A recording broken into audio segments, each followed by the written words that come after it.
Assalamualaikum warahmatullahi wabarakatuh.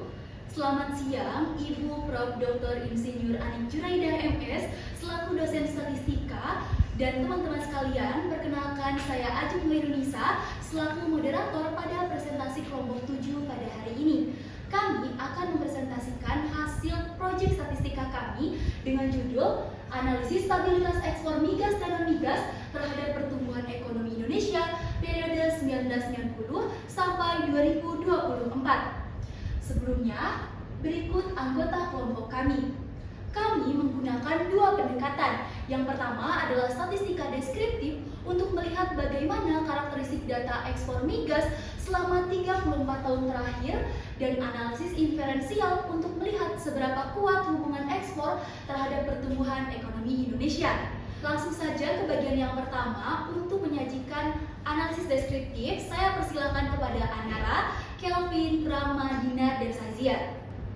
Baik, terima kasih Ajeng. Selanjutnya, berdasarkan grafik tersebut, GDP Indonesia mengalami peningkatan yang konsisten dari tahun 1990 hingga 2024. Kenaikan GDP terlihat semakin signifikan setelah tahun 2000.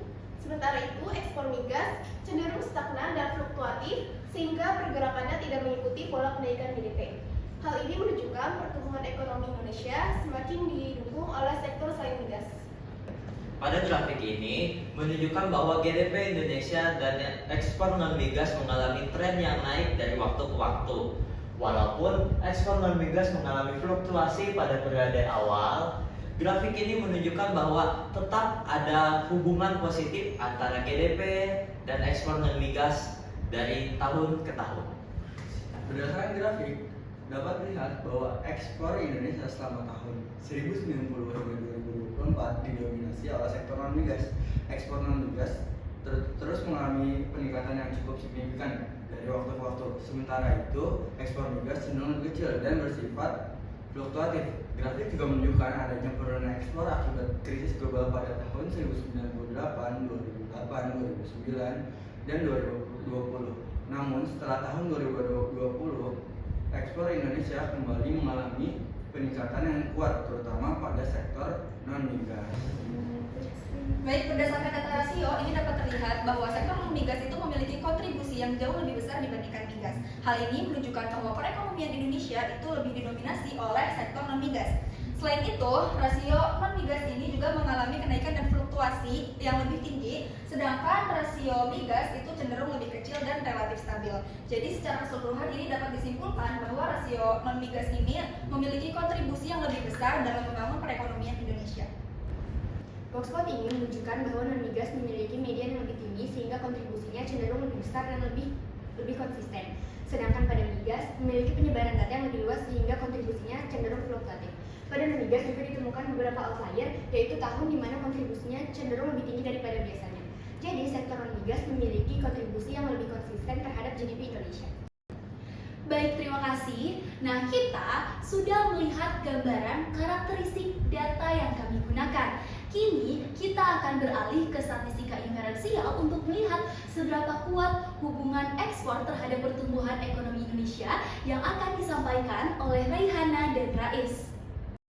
Baik, terima kasih Ajeng. Berdasarkan data, ekspor migas masih memiliki hubungan positif terhadap GDP Indonesia karena persebaran titik yang cenderung naik ke kanan. Namun hubungan tersebut masih dinilai cukup lemah karena persebaran titik yang masih terlalu jauh dan koefisien yang tidak mendekati 1. Jadi GDP itu masih dipengaruhi oleh faktor ekonomi lainnya. Berdasarkan grafik tersebut terlihat bahwa grafik miring ke kanan atas. Hal itu menunjukkan adanya hubungan positif yang sangat kuat. Koefisien determinasi sangat mendekati 1.